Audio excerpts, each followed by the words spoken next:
não poderem assimilar e entender, na época, a complexa realidade de ser ele uma entidade e, ao mesmo tempo, outra que então seria o Cristo, o arcanjo planetário. Evidentemente, a falta de cultura, a limitação religiosa dos judeus, não lhes permitia raciocínios tão profundos como a ideia de um espírito planetário. Pergunta: como poderíamos sentir a presença do Cristo planetário em nossas vidas, malgrado ainda não oferecermos as condições psíquicas ou espirituais necessárias para ocorrer tal evento? Ramatiz, no próprio Evangelho, diz Jesus assim, em certa passagem: eu estou convosco todos os dias até a consumação dos séculos. Sob tal conceito, deduzimos que existe uma presença espiritual incessante e eterna, porquanto não haverá consumação dos séculos no sentido de eternidade, mas apenas quanto à vida material. Há que distinguir, também, que embora Jesus seja um espírito de considerável amplitude consciencial, capacitado para abranger psiquicamente um vasto campo de pensamento e intenções dos homens terrenos, é necessária uma presença permanente e insofismável, como é o Cristo, o Espírito planetário, a interpenetrar integralmente todos os átomos físicos do vosso orbe e o campo psíquico de vossa humanidade. Então, o Cristo poderia afirmar pelos lábios de seu medianeiro Jesus, o seguinte: onde 2 ou 3 estiverem reunidos em meu nome, lá estou no meio deles. Evidentemente, quando os seres vibram pela mente e pelo sentimento, sob a frequência superior do amor fraterno e puro, ali também vibra mais sensível e íntimo o Cristo, que é o amor incondicional. Jesus foi o instrutor humano mais perfeito e sensível, capaz de captar e transmitir a luz e o amor incondicionais do Cristo às penumbras do orbe terráqueo. Por isso, o amor que o Cristo pôde manifestar através de Jesus, também vive espiritualmente em nós e pode assinalar a sua presença, caso nos tornemos, também, num instrumento medianeiro capaz de o sentirmos pela nossa sublimação incessante. O Cristo, que se manifesta internamente na alma do homem, ilumina-lhe, purifica-lhe todos os interstícios da própria indumentária e canal externa, assim como a energia da usina refugia através da lâmpada límpida e translúcida. Pergunta: porventura, só depois que Jesus recebeu o Cristo e se manifestou na cerimônia do batismo, é que se positivou o ensino de que ninguém vai ao Pai, senão por mim, exposto por Jesus? Ramatiz, considerando-se que só pelo amor se salva o homem e que o Cristo planetário é o campo, a síntese e o reservatório pulsátil do amor puro, ninguém poderá chegar a Deus, lograr a perfeição ou a aventura eterna, sem primeiramente passar pelo caminho do amor absoluto. O amor crístico só se manifesta depois que o homem velho livra-se dos seus instintos animalescos e vai manso e passivo ao holocausto da cruz do amor desinteressado, e ressuscita na figura do homem novo cristificado, assim como a semente perde a sua velha forma egocêntrica no seio da terra, para ressurgir em seguida na figura nova da árvore. A personalidade humana, tão ciosa dos seus direitos e valores relativos a um mundo transitório, então deve desaparecer ou extinguir-se pela absoluta renúncia a qualquer afirmação, interesse ou especulação no mundo de César. O homem velho, caldeado pela linhagem animal e apegado aos bens do mundo da carne, deve morrer e desintegrar a belicosidade que lhe é peculiar, pela própria agressividade destruidora do mundo físico. Jesus, depois de se sensibilizar, através da vivência opressiva da vida humana, sentiu a aura magnética e amorosa do Cristo planetário, passando a comunicar aos homens que ele era o caminho, a verdade e a vida, e que ninguém vai ao Pai a não ser por mim. Realmente, o vínculo entre Deus e o homem terreno é o Cristo planetário e, em nosso caso, a entidade que vibra mais próxima da vivência humana. Através de Jesus, o magnífico medianeiro humano, o Cristo pôde transmitir mais fielmente as normas para o homem desprender-se definitivamente de um mundo útil como educativo, porém, transitório e dispensável após a emancipação espiritual. Assim que o espírito alcança sua conscientização espiritual e deixa de ser dominado pelos instintos, libera-se do educandário físico, por ter devolvido à terra o quantum da animalidade que o imantava aos ciclos compulsivos das existências carnais. E quem não realizar esse programa e não cumprir o esquema ascensional, esforçando-se para se libertar do jugo da matéria, também não logrará a união consciencial e definitiva com Deus, ou Nirvana, conforme a concepção dos orientais.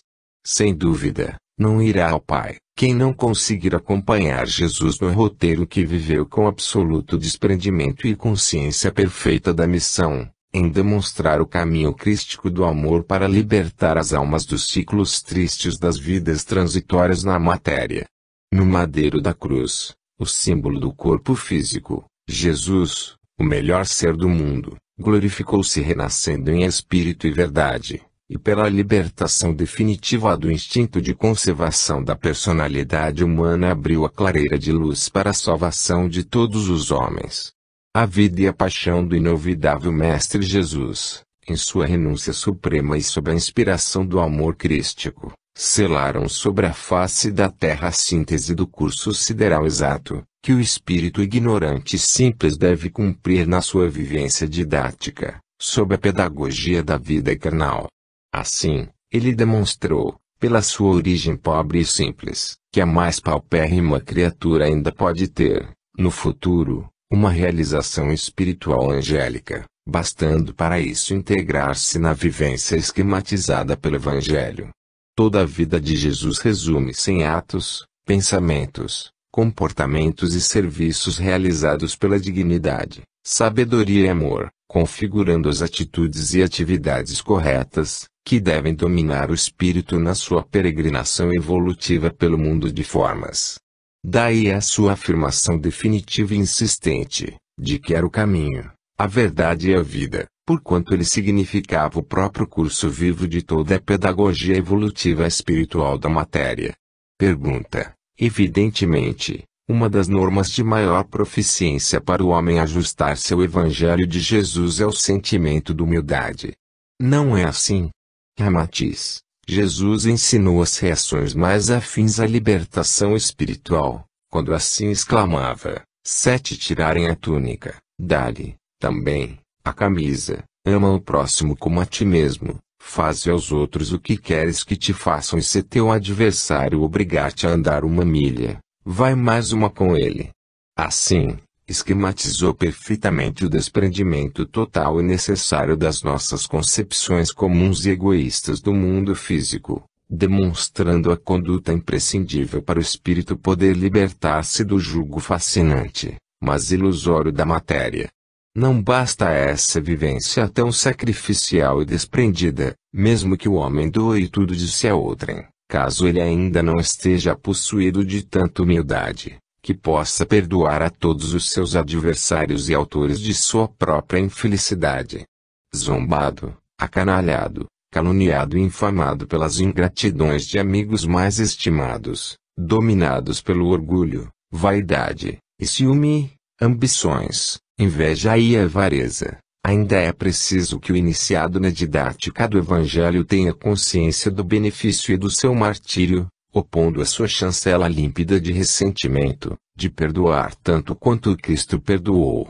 Sem dúvida, essa não é a humildade que se confunde com servilismo, mas que liberta o espírito da matéria, pois quando Jesus enunciou que os humilhados serão exaltados, referia-se à humildade consciente, ao estado de apercebimento mais profundo e intuitivo da vida, em que a criatura cede espontaneamente para não agredir e tolera para não impor. A humildade não é tão simplesmente uma virtude que se deve cultivar deliberadamente no sentido de se galardoar espiritualmente. A terra, com suas dores e vicissitudes, em vez de mundo expiativo e indesejável, pode ser considerada a escola de alfabetização espiritual, ou valioso laboratório de enriquecimento e embelezamento da alma. Em consequência, o homem humilde é o aluno paciente, conformado e satisfeito, que melhor aproveita as lições do mundo, uma vez que ele é sempre quem mais se apercebe da realidade espiritual, em face de ouvir sem protestar, solicitar sem exigir, aprender sem pontificar. Pergunta: finalmente, cabe ao sofrimento e à morte o polimento final para o espírito ultimar o seu curso evolutivo? Ramatiz: o sofrimento e a morte não são desdouros nem punições, nem mesmo o fundamento principal da evolução e aperfeiçoamento do espírito. Em verdade, ambos são apenas a resultante da vida, fruto da reação natural da técnica usual para a conscientização do espírito no seu atrito com as asperezas e imperfeições das formas físicas. Assim, enquanto o estudo, o labor e o serviço ao próximo é que realmente despertam e ativam o núcleo refulgente do espírito imortal, no seu contato educativo com a matéria, o processo da dor e do sofrimento desbastam e eliminam o residual inferior, funcionando no mesmo esquema ou operação angelitude. Pergunta: finalmente, podemos crer que o Mestre Jesus já era uma entidade consciente e angélica, antes mesmo da materialização do nosso planeta Terra? Ramatiz: aliás, é o próprio Jesus, que em certo momento se dirige significativamente a Deus, assim exclamando: glorifica-me, ó Pai, com aquela glória que eu tinha em ti, antes que o mundo fosse feito. É óbvio e implícito que se Jesus mencionou a glória que ele tinha em Deus, evidenciava que antes de ele existir na Terra, como entidade carnal, o seu espírito já vivia na glória de Deus. Era, portanto, um realizado sideral, muito antes de se encontrar encarnado na Terra, um mestre que descera ao mundo físico, eleito para elevada missão, pois, certamente, não viera cumprir nenhuma dívida kármica pelo sacrifício da vida humana, mas apenas ensinar o que já assinalara e realizara anteriormente. Jesus era um espírito glorificado muito antes de nascer fisicamente no mundo terreno. Quem transmitiu mensagem tão gloriosa e morreu pelo amor, só podia ter vivido anteriormente na glória de Deus, do qual foi arauto espiritual como sublime transmissor físico. Nascido no mundo carnal, mas alimentado em espírito pelo amor universal, que se derramava, através de sua configuração humana, Jesus burilou e sensibilizou de tal modo a sua própria organização psicofísica que, ao eclodir em si o Cristo, que nele vivia latente, mesmo antes de nascer no mundo, pôde traçar no cenário da Terra o organograma sideral da salvação do homem. Deixou-nos o mais perfeito esquema de libertação da individualidade terrena, proporcionando a metamorfose do homem velho, da vivência animal, no homem novo da glorificação espiritual. Sob a ação centrípeta do amor do Cristo, que vive latente no âmago de todos os homens e eclode tanto mais intenso quanto se fizer a limpidez da lâmpada perispiritual, rasgam-se as cortinas do céu naqueles que sabem despertá-lo em si. Eis porque Paulo costumava dizer, que ele não vivia, mas o Cristo é que passou a viver nele, assim como Jesus dizia, eu não vivo em mim, porém, é o Pai que me enche de vida. E ninguém irá ao Pai, a não ser por mim, porquanto ninguém se libertará do jugo da matéria, enquanto não tiver realizado em si mesmo a morte das paixões e o renascimento para a vida sadia do Espírito. E, então, cumprir-se-á a promessa de que a este será dado o dom da vida eterna. Meu reino não é deste mundo. João 18:36. Pergunta: qual é o fundamento principal do conceito anunciado por Jesus, que assim diz, meu reino não é deste mundo? Ramatiz: insistimos em dizer-vos que, em todos os seus ensinamentos, parábolas e conceitos evangélicos, Jesus sempre se referia à vida do espírito imortal.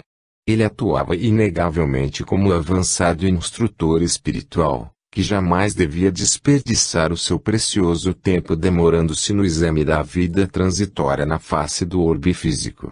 O Evangelho, além do código moral da humanidade terrícola, ainda é o mais eficiente e autêntico curso educativo para o homem alcançar a sua cidadania sideral. Embora o mestre Nazareno se servisse comumente de símbolos, das imagens e premissas tradicionais extraídas da existência física, Ele o fazia apenas como base comparativa para identificar e alicerçar os motivos definitivos da natureza imortal do ser.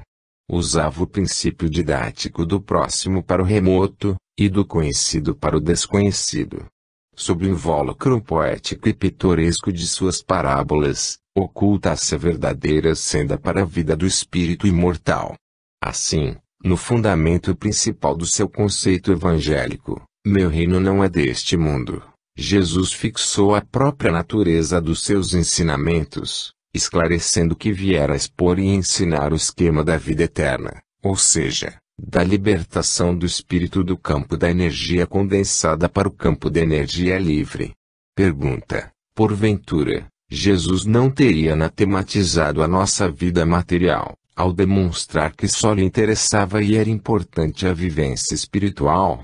Ramatiz: jamais o Mestre Jesus faria tal condenação, o que desmentiria sua genial sabedoria e ternura espiritual. Ele apenas procurou distinguir quanto à natureza transitória da existência material, em confronto com a eternidade e liberdade da vida espiritual. Em sua pedagogia evangélica, ficou comprovado quanto à sensatez do homem usufruir da vida terrena como uma escola de aprimoramento moral e científico, jamais com o fim de satisfazer os instintos. Assim como os alunos não devem apegar-se avaramente aos objetos e coisas que servem de base para a sua alfabetização, porque, caso não sejam reprovados, de nada lhes servir no ano seguinte, o espírito do homem também não deve imantar-se aos valores, tesouros materiais, cujo objetivo é favorecer provisoriamente para sua educação e desenvolvimento consciencial na face dos orbes físicos, e os quais nada lhe significam na futura vivência angélica. Embora salientando a importância de o espírito encarnado viver na matéria, aconselhou ao homem o estudo, a paciência, tolerância, humildade, o amor e o trabalho, acrescido de um serviço desinteressado aos seus irmãos, como os fundamentos específicos para mais breve promoção angélica. É de senso comum que ninguém pode alfabetizar-se na escola primária, caso despreze as lições dos professores, destrua compêndios e os instrumentos do seu aprendizado. Embora insistindo sobre a superioridade da vida angélica, o Cristo Jesus não desprezou nem condenou a existência humana na Terra, mas apenas distinguiu-a como um curso transitório, funcionando como um meio e não como um fim. Pergunta: porventura, para além do tema enunciado por Jesus, de que o seu reino não é deste mundo, isto é, diferente do nosso mundo físico, ainda existe algum outro acontecimento oculto? Ramatiz: convém repetirmos que todo ensinamento evangélico de Jesus sempre oculta alguma ação legislativa do cosmo. Examinando-se as parábolas e os conceitos instrutivos do amado Mestre, sob o raciocínio mental e os eventos científicos do século XX, é possível a própria ciência acadêmica identificar determinadas regras e leis, que atuam ocultamente no âmago dos enunciados evangélicos. Inúmeras elucidações, ainda incompreensíveis na época messiânica cristã, hoje podem ser observadas e compreendidas, graças ao progresso científico e técnico do mundo moderno. Aliás, como a lei única do cosmo e seus derivados disciplinam todos os fenômenos e operações do metabolismo da vida material, obviamente, coordenam e disciplinam desde o nascimento até a decadência dos envoltórios físicos, que servem para a manifestação do espírito no curso educativo das encarnações planetárias. A matéria, em consequência, é o meio educativo e de expressão para o espírito simples e ignorante ampliar a sua consciência individual. Mas isso deve ser realizado sem discrepar das leis morais e espirituais, porque elas disciplinam os fenômenos da matéria dentro da unidade cósmica. Pergunta: poderíeis fornecer-nos algum exemplo mais objetivo?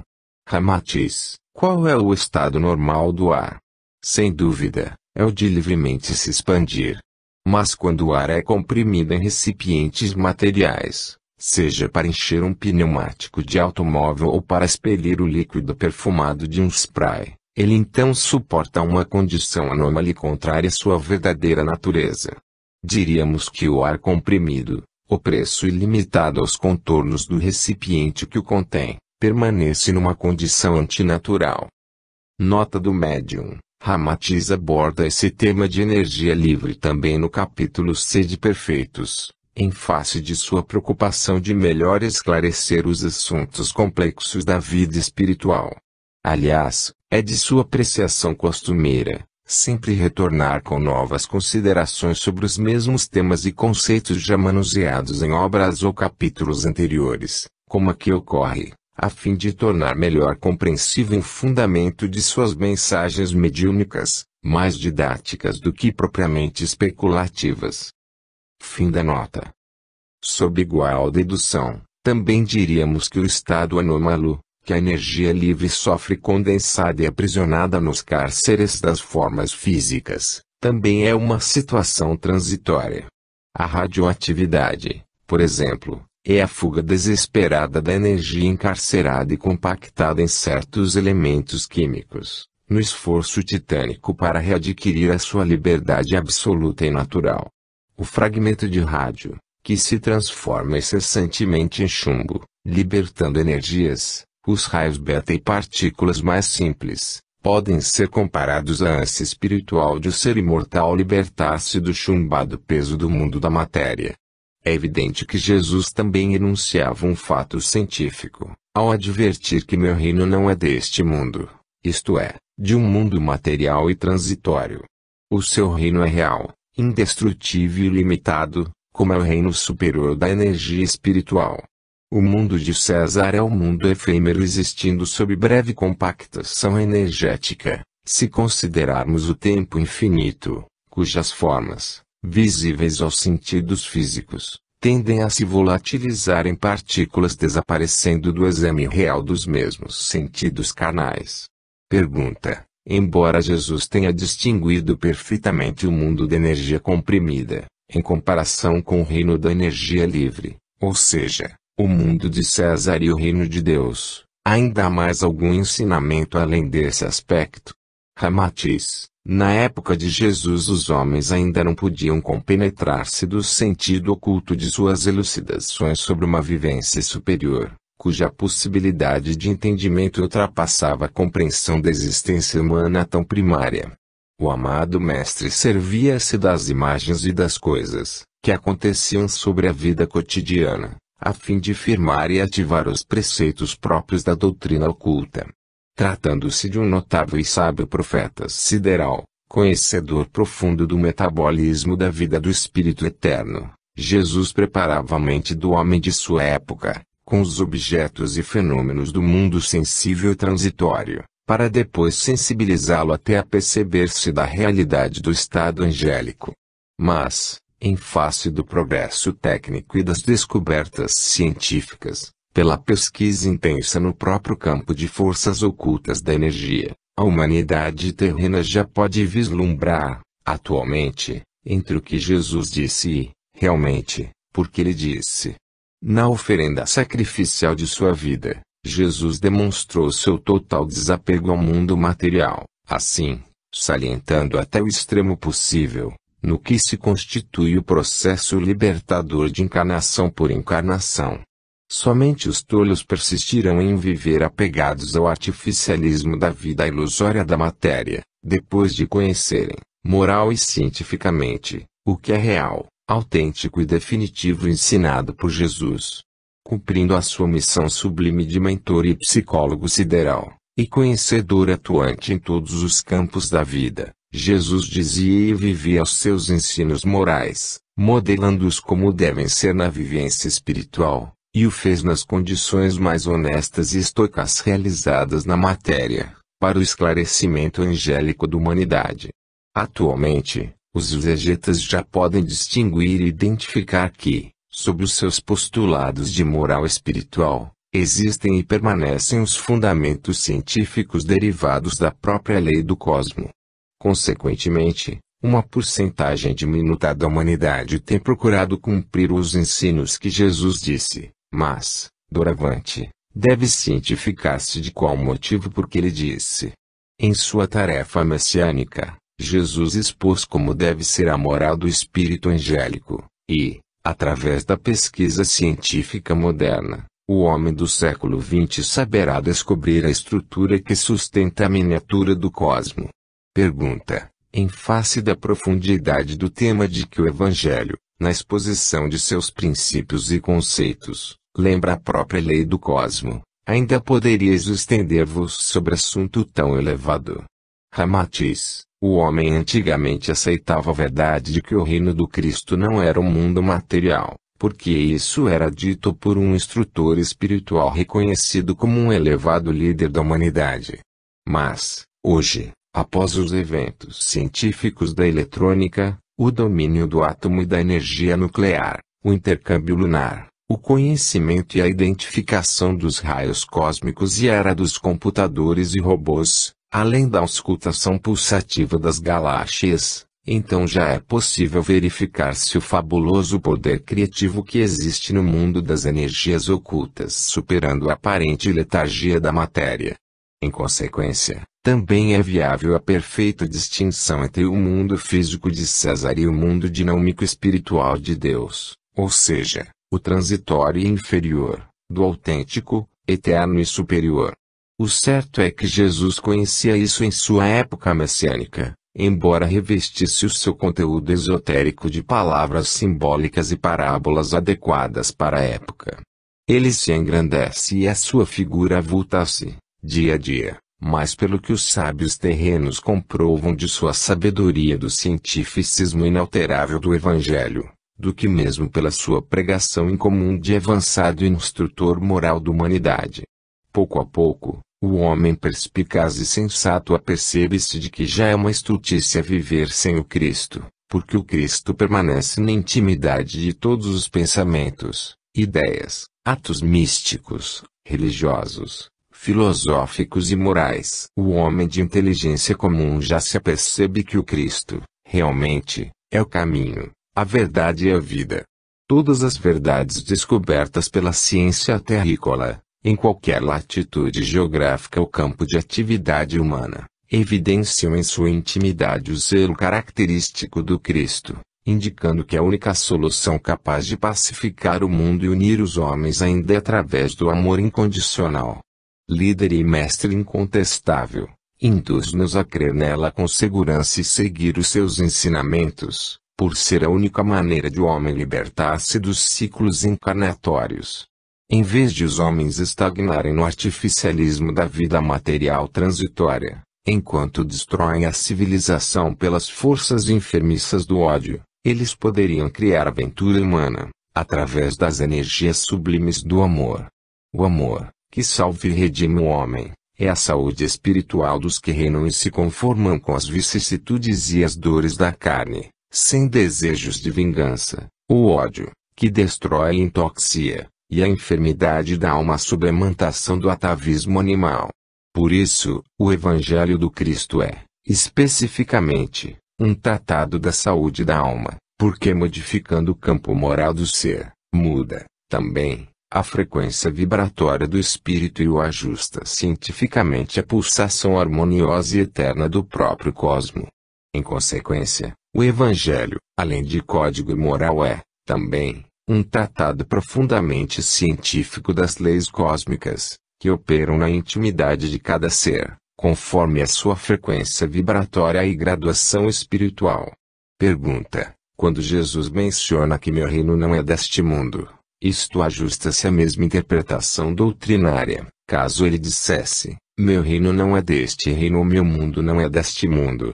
Ramatiz: alhures vos temos dito que Jesus não empregava uma vírgula a mais ou a menos nas suas máximas evangélicas. Em sua autenticidade angélica, jamais ele se serviria de vocábulos imprecisos ou substituíveis, para expor o seu pensamento definitivo e correto. Ademais, não usava de qualquer artificialismo ou eloquência rebuscada para ressaltar a sua pregação, como é muito comum entre os oradores do mundo profano. Num punhado de vocábulos familiares, expunha o esquema de uma virtude ou a revelação de um estado de espírito angélico. Cada vocábulo e cada frase possuíam a força estrutural do alicerce do seu pensamento, em ebulição e a afirmar os fundamentos do edifício evangélico. Só as criaturas primárias ou melodramáticas são verborrágicas, pois desperdiçam palavras sem qualquer motivação íntima.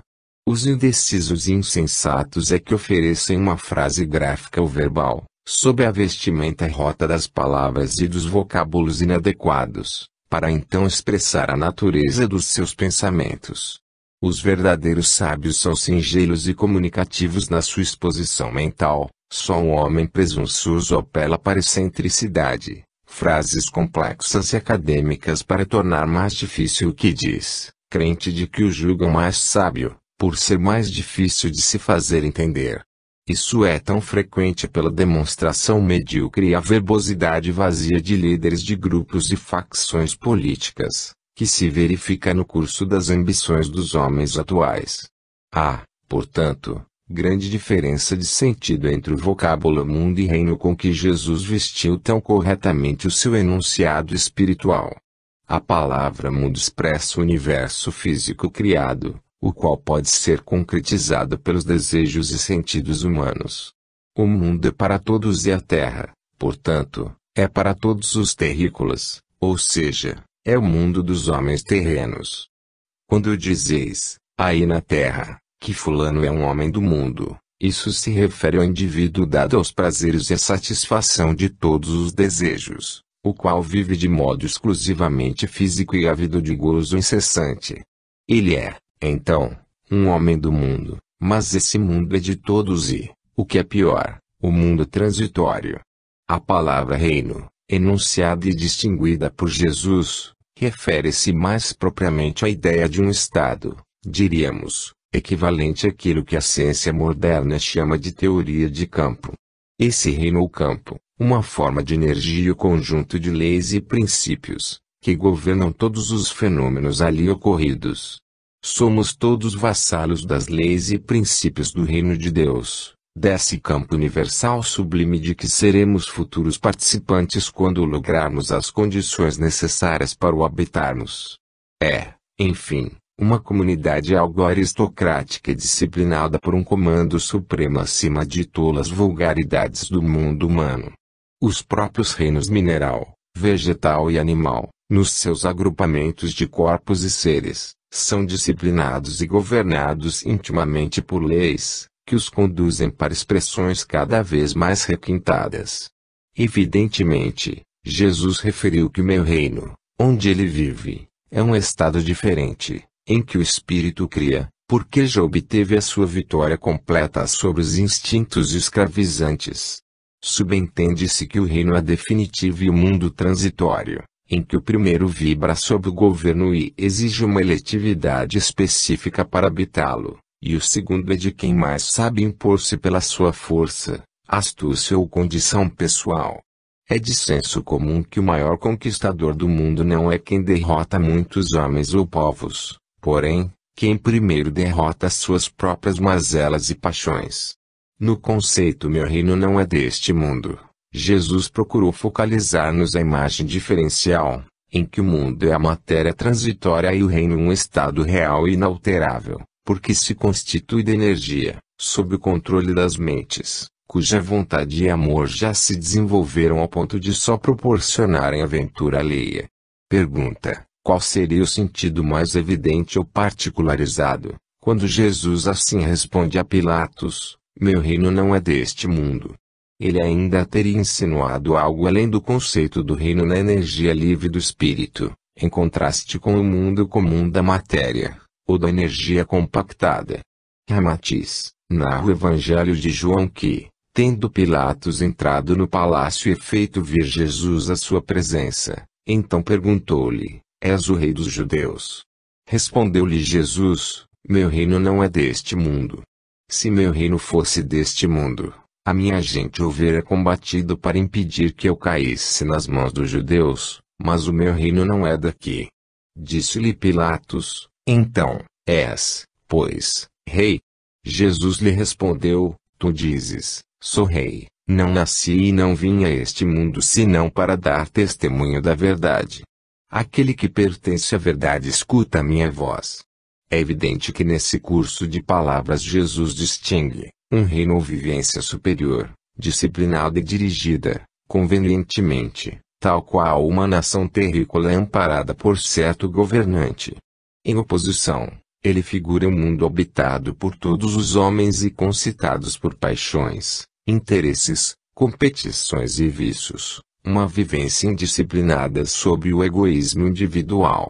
Mas num reino vivem os que pelo progresso espiritual foram escolhidos sob uma proteção, e para todos basta que a espontaneidade de alma tão sublimada de cada um seja a garantia da ventura geral.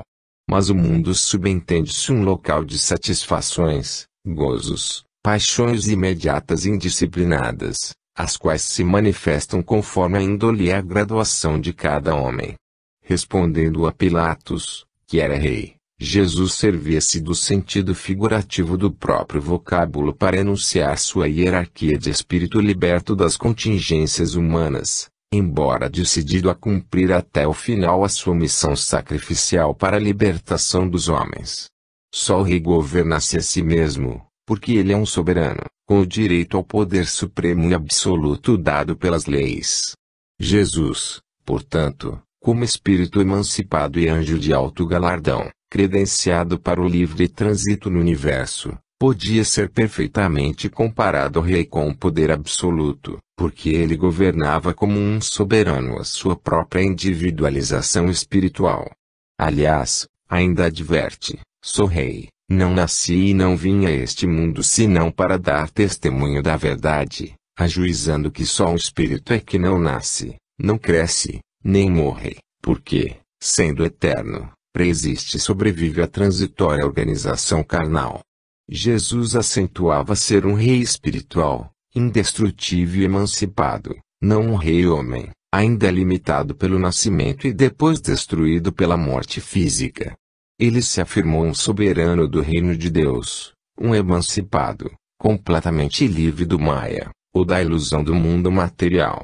Era, então, o próprio caminho, verdade e vida e podia afirmar, aquele que pertence à verdade, escuta a minha voz, demonstrando a sua identificação como um soberano de si mesmo, um monarca do reino espiritual vibrando em igual frequência sublime. Além de expressar a diferença entre o reino espiritual ou da energia livre, em confronto com o mundo material da energia escravizada nos contornos e limites das formas, Jesus identifica-nos a vida real e autêntica do espírito imortal. Ele distingue o rei como a própria identidade soberana do espírito liberto, não um vassalo de paixões menos nobres, mas o programador do seu próprio destino e autor de sua própria felicidade. E a entidade que se descobriu a si mesma, livre do tempo e do espaço, vencedora dos desejos e paixões, do tédio e das insatisfações.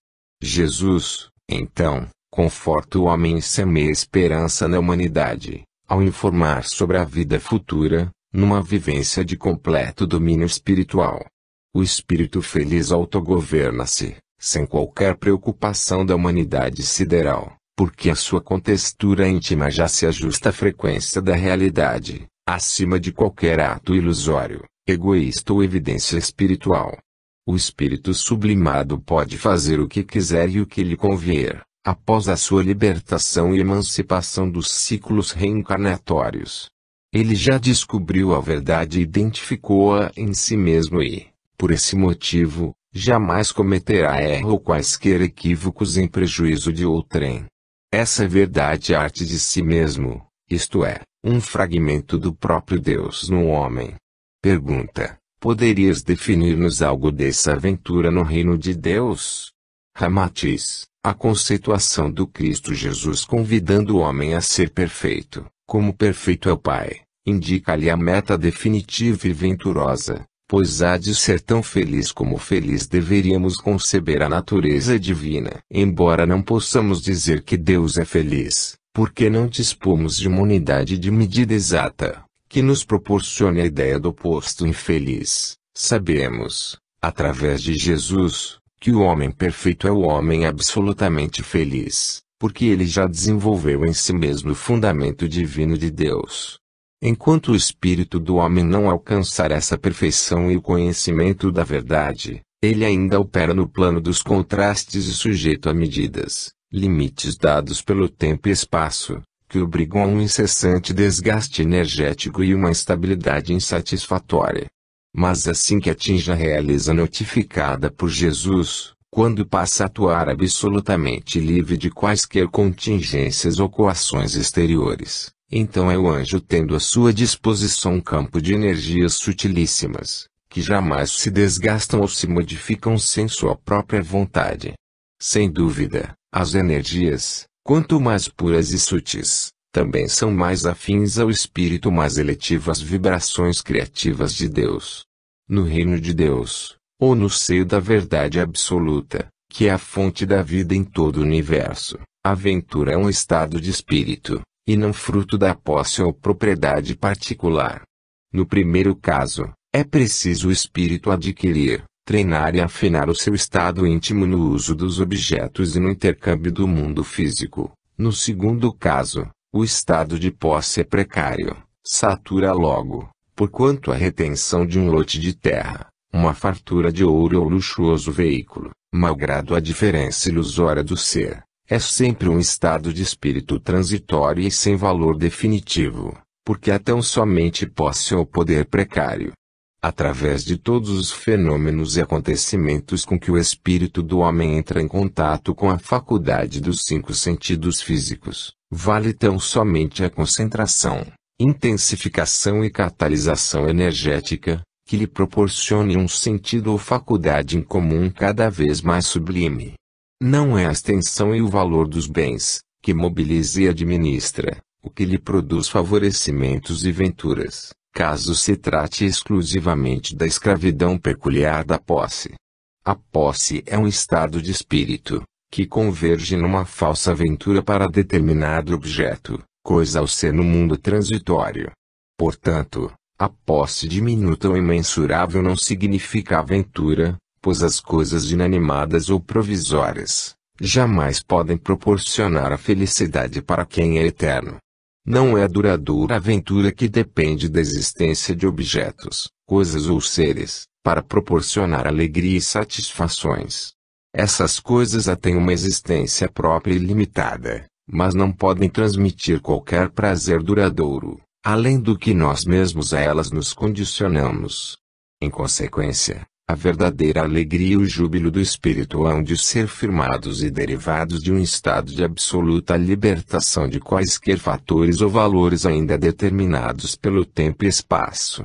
Há de ser, pois, o que o espírito realiza em si mesmo e através do manuseio e comando dos fatores autênticos e jamais modificáveis.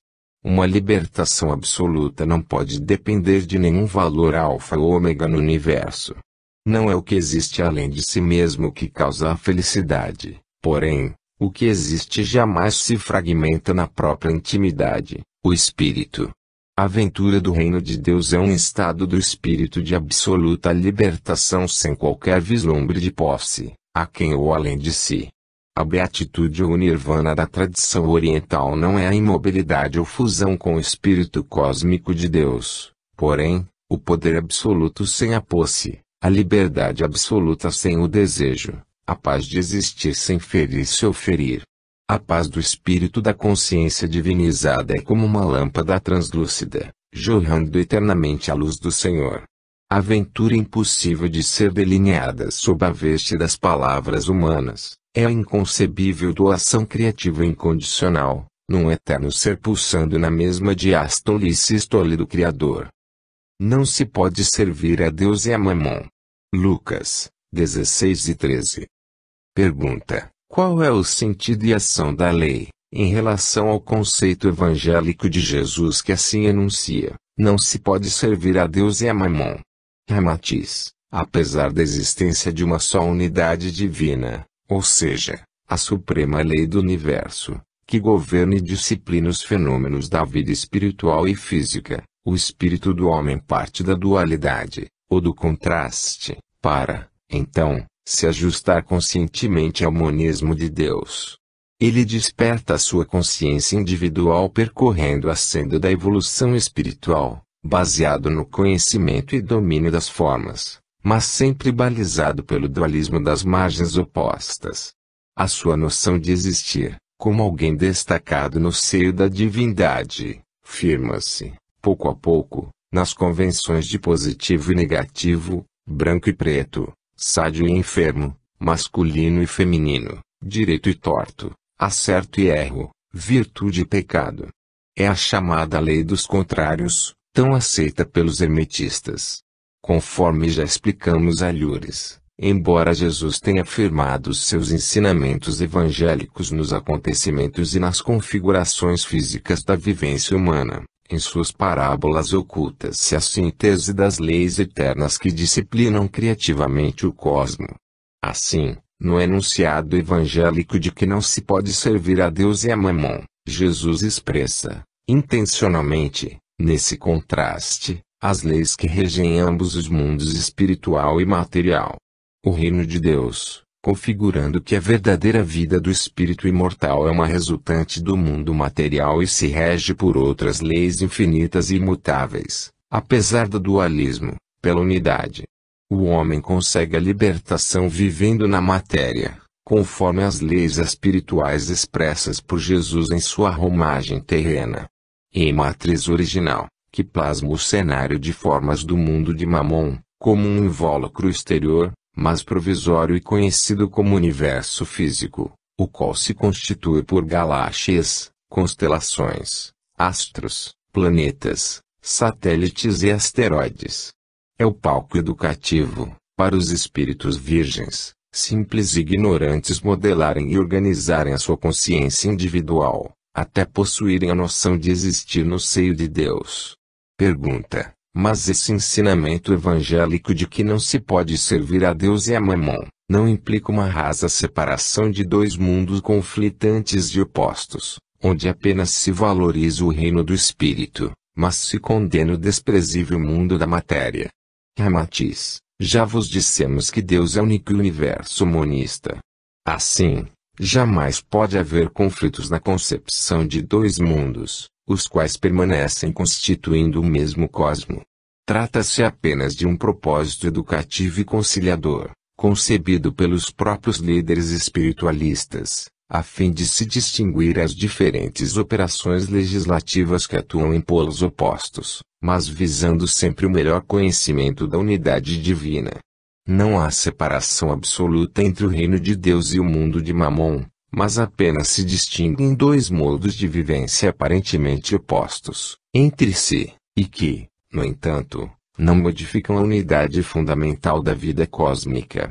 Trata-se mais de um ponto de apoio mental humano, cujo contraste permite ao espírito limitado do homem efetuar pesquisas, análises e conclusões, que lhes são favoráveis para o mais rápido modelamento da própria consciência individual.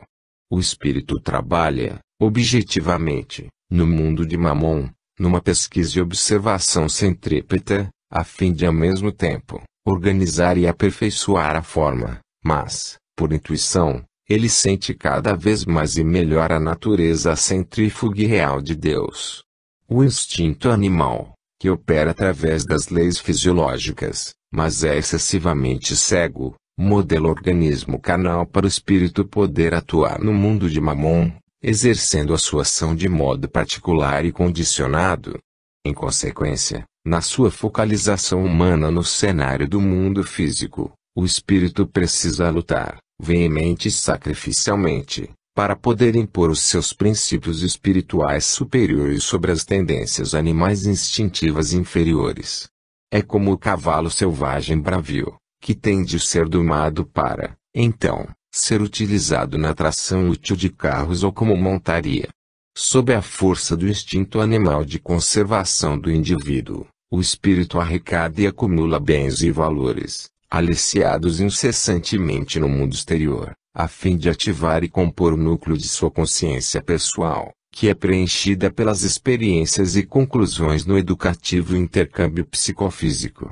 Apercebendo-se das leis e dos motivos que regem o equilíbrio das vidas planetárias, pode concluir sobre a inteligência suprema, que é na realidade o agente causal e disciplinador dos fenômenos e acontecimentos exteriores. O homem sente intimamente a presença de Deus, como a fonte sublime e infinitamente sábia que criou, cria e governa o universo. sob o domínio das leis rudes e draconianas do mundo de Mamon, que o acicatam sem descanso para compor e plasmar a sua consciência individual, incessantemente sensibilizado por esse intercâmbio psíquico. Então, se apercebe, pouco a pouco, da presença divina oculta, mas diretiva para o próprio aperfeiçoamento, que lhe atua na intimidade humana elaborando a metamorfose angélica. Sem dúvida, enquanto o espírito serve no mundo educativo intransitório de Mamon, ele ainda não pode distinguir lucidamente quanto à realidade do reino de Deus, o qual é a vida autêntica na espiritualidade. Não há razão de separação entre os dois mundos espiritual e material, pois o homem é tão somente um espírito materializado na face física da Terra, orbe que também não passa de um quantum de energia universal ali compactada. O espírito encarnado ausculta, mas não se apercebe de sua realidade divina, porque ainda não desenvolveu os sentidos espirituais adequados para desfrutar desse evento superior. Pergunta: mas em que sentido devemos entender a advertência de Jesus, de que não se pode servir a dois senhores? Porventura, essa explicação não implica numa concepção marcadamente pecaminosa do mundo material? Ramatiz, esse ensino de Jesus aborda uma questão de ordem emanada da própria lei única, governante do universo, porque o espírito, como um fragmento lucífero da divindade, não pode, ao mesmo tempo, servir ao mundo exterior e transitório de Mamon e ao reino eterno e definitivo, que é o espiritual. Entre ambos existe inconcebível diferença vibratória e de sentido criador, pois o mundo de Mamon é a vida transitória, em contínuo desgaste pela fuga da própria energia ali condensada nas formas físicas, enquanto o reino divino de Deus compreende a energia livre e atuante na sua origem normal e criativa. Os mundos físicos são invólucros transitórios aprisionando a energia na sua expressão compactada. Eles parecem reais e concretos para os sentidos humanos, mas não passam da vestimenta exterior de Deus a mudar em cada grande plano ou manvantara. Mas o homem só consegue êxito e poder no ambiente onde vive, depois que ele conhece as leis governantes dos próprios fenômenos sob sua observação e posterior controle. Assim, ele esgaravata, pesquisa, pesa, examina, analisa e avalia, para concluir sobre tudo que o ser quer aumentar o seu conhecimento na penetração cada vez mais profunda das bases da vida real. É a eterna procura do infinito de onde procede, enquanto, simultaneamente, amplia o acervo de sua própria individualidade. Depois de sua conscientização completa e aprimoramento no mundo de Mamon, onde também deve contribuir para o progresso de sua moradia física ou educandário espiritual, então, faz jus ao ingresso em curso mais avançado da organização planetária, para a busca da realidade divina. Após aperceber-se da composição e dos motivos das formas físicas transitórias, ao término de um curso fatigante, doloroso, mas compensador, o espírito possui a hipersensibilidade de sentir a consciência e entender a autenticidade da vida espiritual eterna. Pergunta: o espírito do homem não poderia promover a sua própria conscientização, sem gurus ou orientadores, quando ele já possui em si mesmo a orientação miniatural do reino divino, pelo fato de ter sido gerado à imagem de Deus? Ramatiz: o homem, em sua imaturidade espiritual, ainda necessita de guias e orientadores, que lhe indiquem as atividades e os valores mais importantes para cultivar no seu aprendizado da matéria, tanto quanto os alunos primários carecem de professores para ajudá-los na sua alfabetização. Sob a orientação superior, o espírito aprende a mover-se corretamente no labirinto das formas físicas, sempre estimulado para as realizações maiores e incentivado para a libertação espiritual. O homem é quase um cego, na Terra, em relação às coisas definitivas e imponderáveis da vida superior. Ele necessita que a administração divina socorra incessantemente e, por esse motivo, surgem periodicamente na Terra os instrutores siderais, com a missão de revelar e divulgar em todas as latitudes geográficas as leis imutáveis e os valores definitivos do reino divino.